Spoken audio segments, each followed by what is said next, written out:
Hey everyone! This video is part of a series of videos where I walk you through my 3D character creation process from start to finish. Be sure to check the description for links, important info, and chapter markers if you want to easily find a specific step in the process. This video covers the creation of a model sheet for a character. The reason we're not jumping right into the modeling stage is that the model sheet is one of the most important steps in the process. It's the foundation that the model builds off of. Now, if you look up model sheets, you may get intimidated by how many angles are on a single sheet. Don't worry, what I'm going to cover is something like this. It's just 2 angles and some line work. Now, if you want to draw those other angles, I'm not going to stop you. However, this tutorial will only cover what you need to get started.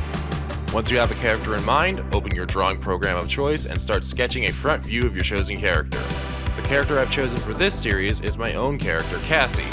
If your character is symmetrical, be sure to turn on symmetry to save yourself some time. Now comes the question, T-pose or A-pose? The majority of the time it's purely down to personal preference, especially on solo projects. I personally prefer to model in a T-pose, but that doesn't necessarily mean you should. There's a great video by Doodly discussing this exact topic. Links down below and in the info card now. If you have any overlapping parts like hair or a tail, draw those on their own layers, keeping the ordering in mind. Like her tail is behind her, so it goes underneath her front view layer, and her hair covers up her head, so it goes on top of her front view layer. Once the front view is done, create a new layer on top of your front view and start sketching the profile. Make sure you line up key landmarks, like the tops of the shoulders should be the same height regardless of which side of the character we're looking at. A great way of doing this is to essentially trace over the front view where appropriate.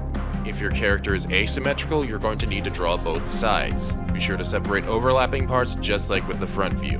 Once the profile is completed, move it to the right of the character so that they don't clip into each other. There's one more thing we need to draw, and that's the top view of the arm and the hand. You can draw it wherever you want, but I recommend putting it under the front view of the arm just to save some space. I learned this trick from Brand Sculpts, and there will be a link to his channel down below. Now you may ask why we don't just draw the palms facing outward like the character is going in for a hug. After all, that will give us the shapes of the hands we want. The reason we don't do this is because the hands are naturally flat against the sides of the body. If we draw it this way, yes, it's more work, but it will give us cleaner deformations when we rig and pose our character. Plus, doing it this way will show you where to put the character's elbows. Once you're happy with your sketch, group all the sketch layers together and create a line art layer on top of the group.